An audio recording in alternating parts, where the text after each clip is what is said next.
Herzlich willkommen zur Einführung des Stückes Sie kam aus Mariupol, nach dem gleichnamigen Bestsellerroman der Autorin Natascha Wodin. Mein Name ist Viola Hasselberg, ich bin die Produktionsdramaturgin. Vielleicht geht es Ihnen ähnlich wie der Erzählerin in diesem spannenden Roman. Und Sie wissen gar nicht furchtbar viel über die Stadt Mariupol. Vielleicht wissen Sie, dass die Stadt am Asowschen Meer liegt. Oder Sie haben in letzter Zeit ganz viel über Mariupol gehört. Aber das ist vielleicht ein eher einseitiges Bild der jüngeren Geschichte im Ukraine-Krieg, wo die Stadt Mariupol eine tragische Belagerung durch russische Truppen überstanden hat. In dem Roman Sie kam aus Mariupol geht es um ein anderes Mariupol, nämlich das der Jahrhundertwende, einer quirligen internationalen Metropole, in der es viele Theater gibt, viel Kunst und sehr, sehr viele Nationalitäten, viele Juden unter anderem. Und genau in dieser Stadt beginnt die Familiengeschichte unserer Erzählerin.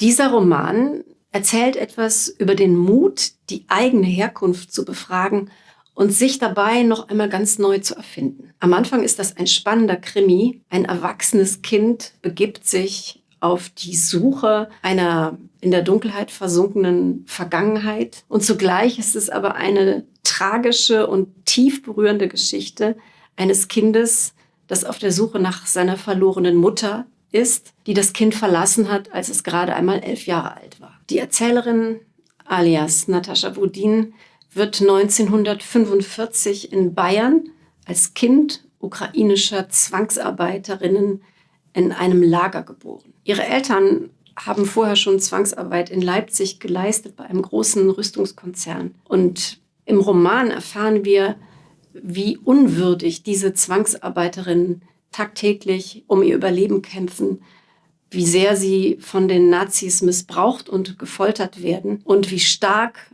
auch die Nachkriegsgesellschaft mit diesen Personen fremdelt und sie weiterhin diskriminiert. Die Autorin Natascha Wodin schreibt selbstverständlich auf Deutsch, aber sie trägt die Verheerungen des letzten Jahrhunderts in ihrem Körper. Sie hat natürlich familiäre Verbindungen zur Ukraine und nach Russland. Sie ist fremd in dem Land, in dessen Sprache sie schreibt. Die Kernfrage dieses berührenden Romans lautet: Warum hat mich meine Mutter zurückgelassen? Wer war meine Mutter, bevor sie so tragisch endete? Und in den Nachforschungen über die Familie kommt Unglaubliches zutage.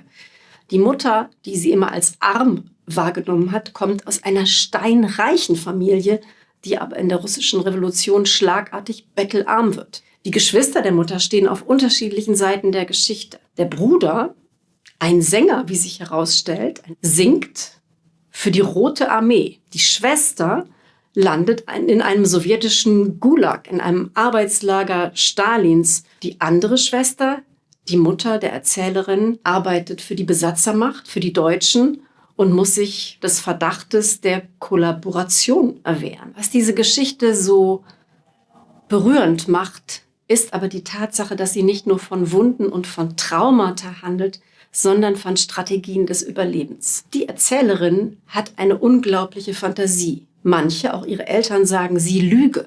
Aber oft ist dieses Fabulieren und dieses Erfinden ihre Lebensrettung und am Ende gar nicht so weit von der Wahrheit entfernt. Inszeniert sehen Sie hier Sie kam aus Mariupol von Stas Zhirkov, der als ukrainischer Regisseur und Theaterleiter im Moment im Exil arbeitet. Sie sehen eine starke Schauspielinszenierung mit sehr poetischen Bildern für insgesamt 4 Schauspielerinnen. Lassen Sie sich ein auf diese Theaterzeitreise durch ein ganzes Jahrhundert, die einem Geschichte ganz nahe bringt.